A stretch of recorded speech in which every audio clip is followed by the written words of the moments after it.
அதுக்கு அடுத்து என்ன பண்ணுறோம், நம்ம தச்ச ப்ளவுஸ் தான் இது வேற மாதிரி கிராஸ் கட்டி போடுறோம். தச்சிங்கன்னா திருப்பி மறந்து போயிருக்கீங்கல்ல. நம்ம இப்போ பேண்ட்டுக்கு இப்போ சுடிதார் போனோம்னா மறந்துடுவோம். ஒரு தடவை சொல்லித்தரேன், அவ்வளோதானே. ரீசன் யூனிட் எக்ஸாம் நடக்குது போடுறோமா. அதுக்கடுத்து என்ன பண்ணுறீங்க, இங்கேருந்து நெக்க போட சொல்லியிருக்கேன்னா நீங்கள் வந்து அளவுங்கிறது கொஞ்சம் நாள் கழிச்சு அளவு எடுத்துக்கோங்க.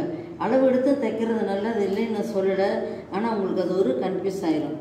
இங்கே பார், இந்த முது ஒன்றா இருக்கும், இந்த முது துணி ஒன்றா இருக்கணும். இங்கே பார் கரெக்டாக இருக்குது. இவ்வளோ கூட விட்டுருக்கோம், ஒரு துணி தேவையில்லை இருந்தாலும் விட்டுருக்கோம். நீங்கள் கரெக்டாக எங்களுக்கு 10 இன்ச்சுனா 10 இன்ச்சு சில பேர் போடுவாங்க. அப்போ நீங்கள் என்ன பண்ணணும், இது தையல் போட்டிருக்கேன், இந்த வந்துச்சா இது போ, அதுக்கு மேலே வேண்டாம். ப்ளூ கலர் டீஷர்ட் போட்டுருக்கா, எல்லாம் ஒரே இருக்கும், எல்லாம் ஒரே இதெல்லாம் அதை போட்டு சரியாச்சா. இப்போ இந்த சோல்டர்ல இந்த பக்கம் எத்தனை எங்கே தள்ள சொல்லியிருக்கேன், 4 இன்ச்சு. அப்போ இந்த ஷோல்டர்லேருந்து 1/2 இன்ச்சு, இது 1/2 இன்ச்சு. அப்புறம் இந்த கையை வந்து இழுக்கக்கூடாது, அளவு எடுத்து தைக்கலாம். நீங்கள் பிகினர் இருக்கிறனால புரிஞ்சுக்கிறது கொஞ்சம் கஷ்டமாக இருக்கும். இந்த கையை இழுக்காதீங்க.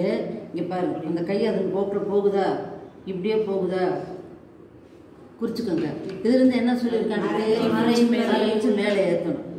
சரியா. இப்போ இங்கே நம்ம என்ன பண்ணோம், இந்த பாக்ஸ் போடணுமா, ஸ்கேல்